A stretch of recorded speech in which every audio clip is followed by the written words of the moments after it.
یو ځای کې چې هلک او نجلۍ سره یو ځای ګیر کړل، یا د یو ځوان یو بوتل سره ګیر کړو لکه شراب بوتل ښکاري، یا بیخي نشه کوي، همداسې یو غلط ځای کې دې ولیدو. اوس تا ته مناسب څه شی دی چې د هغه عکس واخلي، ویډیو واخلي، سوشل میډیا کې واچوې، او که تا دا مناسب دی چې هغه ته یو بهانه جوړه کړي، که حالانکه ته پوهېږې دا په غلط ځای کې دی، یو صحیح یو بهانه ورته جوړه کړي. ځکه په حیث د مسلمان الله زموږ په ګناهونو پرده اچوي، کله چې موږ د نورو خلکو په ګناهونو پرده اچوو. حالانکه یو وینا د جعفر ابن محمد که چیرته یو مسلمان ورور ته چې ووایي چې دغه دره دی، مثلا تا ته زه روژه نه نیسمه، د ده په ځای چې ته به هغه فیصله وکړې، اویا دلایل به فکر کوې،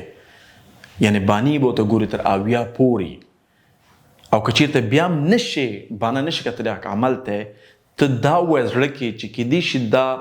یو موضوع کې دخیل وي چې زه ته نه یم خبر، کیدای شي په دې موضوع زه نه پوهېږم. امام الشافعي وایي که یو مسلمان په ګیره زه شراب هم وګورم، نو زما به دلیل دا وي کیدای شي دغه شراب د هغه په ګیره چا چولی دي. نن سبا موږ د هر څه سرچپه کړی دی چې یو مسلمان په یو ځای کې وګورو چې هغه مناسب ځای نه دی، یا په یو حالت کې چې مناسب حالت نه دی، موږ جدي دغه عکس اخلو، په ټیک ټاک او فیسبوک یوټیوب کې خپرو، دې دپاره چې یو څه کسان زموږ پیج ته لایک او ویوز وروړي، او په دې نه یو خبر چې په دې جریان کې دا خپل دنیا هم خرڅه کړه او خپل آخرت دې هم خرڅ کو.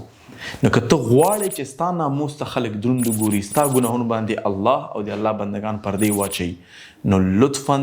د نورو خلکو ګناهونو باندې پردې واچوه. ته نه پوهېږي چې کیدای شي هغه سړی په حق وي په هغه ځای کې، یو غلط ځای کې دی چې هغه یو بل دلیل دپاره راغلی چې والله اعلم موږ نه پوهېږو چې کوم دلیل دپاره راغلی دی، یا یو بل چې یو سړی یو غلط ځای کې دی، کیدای شي خپل ورور پسې ګرځي او ورور دلته وي، دا ورور پسې راغلی وي، موږ نه پوهېږو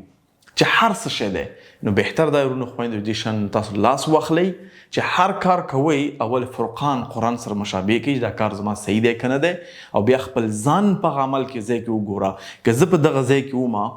او دغه کار ما سره څوک زه به څه احساس کوم، او بیا همغه شی خلکو سره دا کار وکړه. انشاءالله امید لرم دنه لاس واخله، او دا کوم ورور سره دا کار شوی دی او دا کارونه خلکو سره کیږي، الله دوی ته بدله ورکړي، ځکه د هغه کیدای شي ګناه کړی وي او توبه یې ویسي، الله بخلی وي، لیکن کوم شرم چې تا ورته ورسو، نو ته به چا نه بخښنه غواړې بیا زر، دا کس تا بخي که نه بخي، الله دې بخي که نه بخي. هر مسلمان چې یو بل مسلمان په یو غلط ځای کې غلط عمل کې ګوري، د خپل ایمان، د خپل قلب، د خپل ځان تشویش باید شي، که وسې کېږي ښه دعوت ته ورکه، لیکن فیصله پې مه کوه چې هره فیصله ستا ذهن ته راځي. بارک الله فیکم.